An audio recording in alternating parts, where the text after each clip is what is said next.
What's going on, everybody, and welcome back to Comic Breakdown. If you are new to the channel, do me a favor, hit that sub button, hit that notification bell, make sure you're not missing any of the awesome content we have coming out. And with this video, we are jumping into the Death of Doctor Strange Bloodstone tie-in.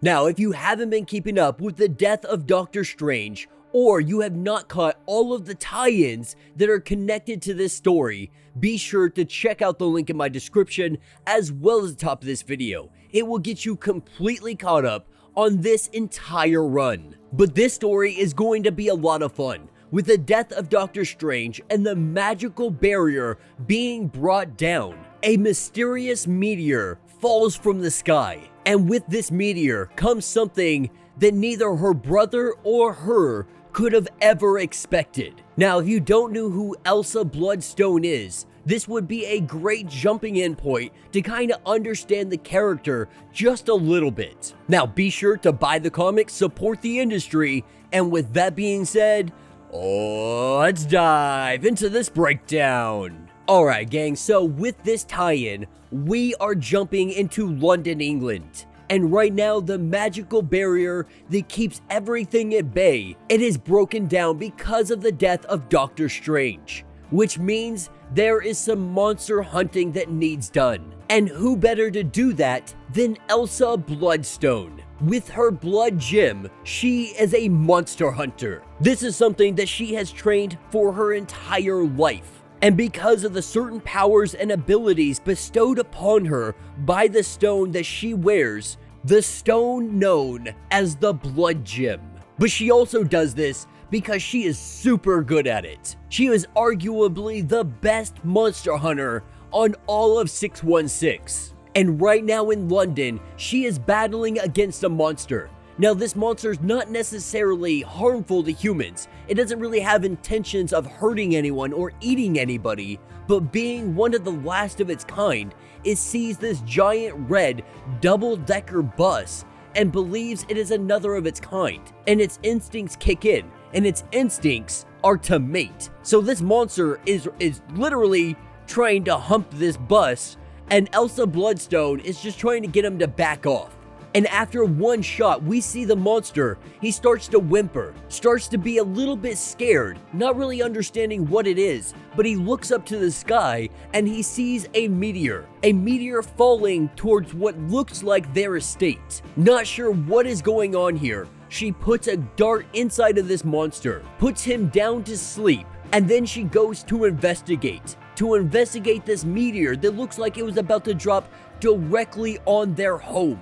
And with her arrival, she is met by her brother, both of them coming to investigate whatever this meteor was, thinking that maybe it landed directly on the manor itself. That wasn't the case. Now, her and her brother, they're not really on the best of terms. They immediately start arguing about how this place looks, how ELSA has always just wanted to sell this place, and though her brother has a interdimensional parasite inside of him, like he could clean up a little bit, or at the very least fix what you break when you do change into that hideous monster. And with them getting in a very heated argument, we start to see that parasite make its arrival, with his face starting to transform. The two of them are about to duke it out, that is, until there is a giant crash in front of them, a giant explosion, and nothing but a black rock left over. A boulder sitting in the middle of their room,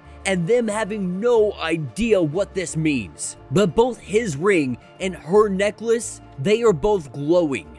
And just like that, we see tentacles reaching out in all directions from this rock, grabbing them and trying to pull them in. They are fighting as hard as they can. But with it pulling them in, she doesn't know what to do. Neither of them know what to do, and just like that, it lets go of them. It retreats back into the rock, and they are trying to figure out what the heck is happening here. That is, until we see the rock, it cracks open.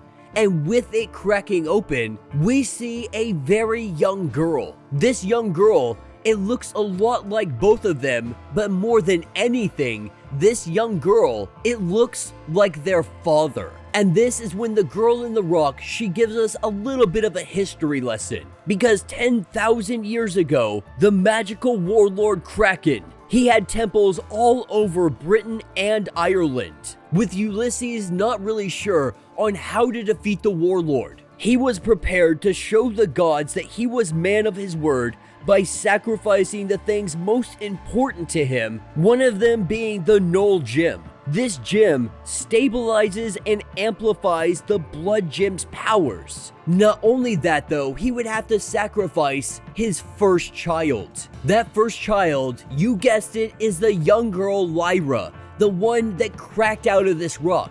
But with that sacrifice, it worked. He was able to take down Kraken the warlord. And with the defeat and imprisonment of Kraken, Lyra was taken. She went away deep into the cosmos. That is, until the death of Doctor Strange. Now, obviously, these two, they're a little bit suspicious. They wouldn't put it past their father to sacrifice either one of them. And so the fact that Lyra may have been sacrificed, it doesn't really surprise them. But they have their suspicion, because she speaks very good English for someone who has been gone for 10,000 years. But while she was in the cosmos, all she could do was listen to every little sound that ever came her way. And she wasn't really sure how she was able to escape or why she was let go, because she knows that a sorcerer had to uphold the pack with the old gods that kept her there. They tend to pass them on from sorcerer to sorcerer to make sure nothing ever is able to escape. But if an important sorcerer dies, like Doctor Strange, a lot of things can get lost in the transit. And this is when they start to talk about the blood gems. And they talk about the Null Gem that is in her chest. Now at this point, Lyra, she is surprised that these guys haven't gone mad, because the blood gems without the Null Gem, it causes insanity. That they are extremely dangerous. They're volatile, because the blood gem is one of the most volatile magical components in all of creation. When their father had sent her away with the Null Gem, he was also giving up his sanity. The blood gems aren't meant to be used on their own. With them being completely unpredictable, those things can never even stay together and they must be all over the place. And that is because they didn't have the Null Gem. Without that gem, without that stability, these things are just ticking time bombs. And so with everybody just not knowing what to do with this situation, with it being nighttime, they all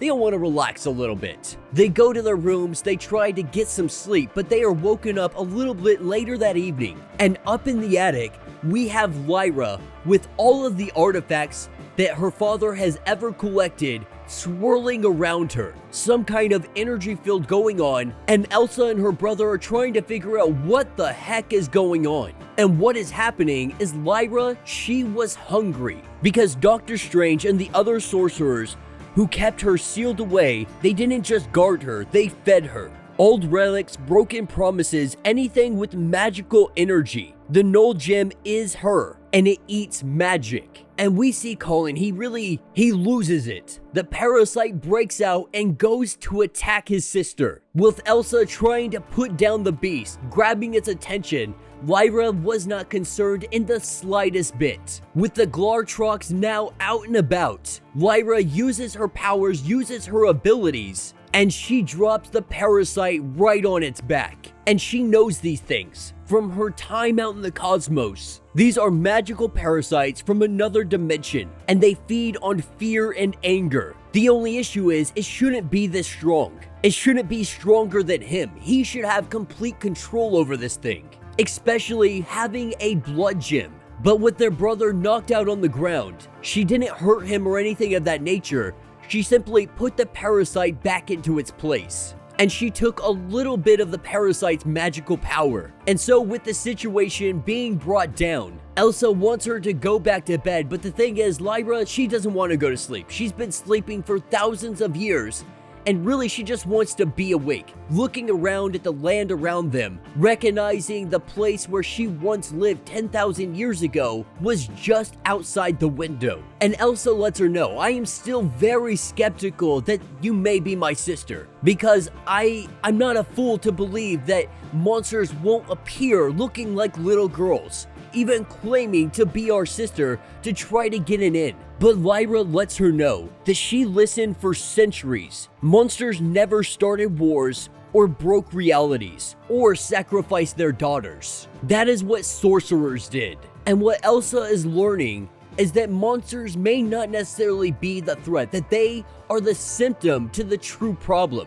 The problem being the sorcerers that control them, the sorcerers that summon them. Because that's why she was sacrificed. She was sacrificed so a sorcerer could have his greatest weapon. And none of the sorcerers who ever fed her or kept her in that place trapped forever, they never asked why. They never questioned it, not even for a second. But in the midst of their conversation, all of the glass gets blown out of the window, and as they rush over to look outside, what they see is Kraken. Now freed from his jail, we have Kraken the jailer, who is free walking the world. With the death of Doctor Strange, the magical barrier that kept him trapped in, it no longer exists. And now he has come for his revenge. And waking up their brother, Lyra lets him know that you now have control over the parasite. I took a little bit of its magical power, so it's not as strong anymore, and you have the ability to now change at will. And then once you're done using this, you can banish it whenever you would like to. Now Lyra, she doesn't really like magic. In fact, she hates magic. She eats magic, she doesn't do magic. But with the energy she's taken from the relics, she can place it so that this place hates magic too. And though it'll take a little bit of time, what she's essentially saying is the entire manor will be a magic-free zone. Nothing can use magic inside these walls. But without wasting any time, our monster hunters, they jump into the fray. And as their brother transforms into the Glocktrox, he starts attacking all of the little guys while Elsa takes on Kraken. And as she is battling Kraken, saying that we shouldn't be fighting monsters. That is at least what our sister Lyra believes, saying that we should be going after the source of the problem. Summoners, sorcerers, magical god king warlords with armies, because they are the true monsters, and because they are the wizards. And Elsa, she is starting to agree with that sentiment, blowing the head straight off of this Kraken. She knows this is only going to be temporary. This is only going to hold him momentarily. But in the middle of this battle, this is where we see Lyra, Kraken grabbing a hold of her. But what we see is Lyra draining him of all of his magical power. She is absorbing all of it into herself. Because all this power inside of him, she is going to need it so she can banish that parasite inside their brother. Telling Elsa to stand back, we see a giant magical explosion, and the only thing left over is Lyra. Picking up a little bit later in the attic, we see them beginning to do their non-magical spell, making this place hate magic. And she lets us know, Lyra tells us that it's going to take a little bit for this place to become magic free. But what we can do right now is get rid of that parasite. But this place will be a place where we can stop summoners and sorcerers that conjure these monsters up. The monsters that you have been hunting all of your life.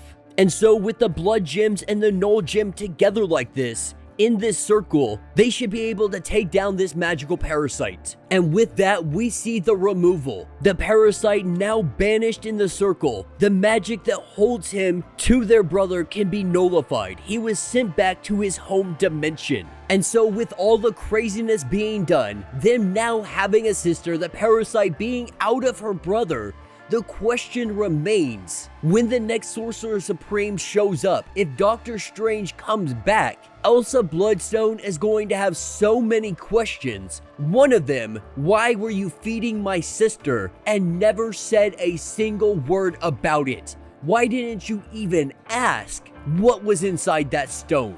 And that will be the end of this issue. So let me know what you guys think down in the comments. For me, I absolutely loved it. Now, we haven't got a whole lot of ELSA BLOODSTONE. We saw her a little bit in The Curse of the Black Knight, or The Curse of the Ebony Blade, that's what it was. And I loved seeing her in that series, and I wish we had got more of her. But now that we're getting a little bit more, now that we're finding out she has a whole other sister, a null gem inside of her chest that powers and amplifies the blood gems and helps stabilize them. It is going to make the three of them extremely freaking powerful. And it looks like they are about to become sorcerer hunters, not monster hunters, summoner hunters. Things that they're controlling the monsters is what they're going to be going after. Now, I'm not sure if there's going to be a solo line coming up, but I definitely hope they do. The artwork in this was absolutely beautiful. The story was phenomenal, and it was a great way to introduce a new sibling to the Bloodstone family. But yeah, let me know your thoughts, let me know your theories. If you have not yet, do me a favor, hit that sub button, hit that notification bell, make sure you're not missing any of the awesome content we have coming out, and until the next breakdown.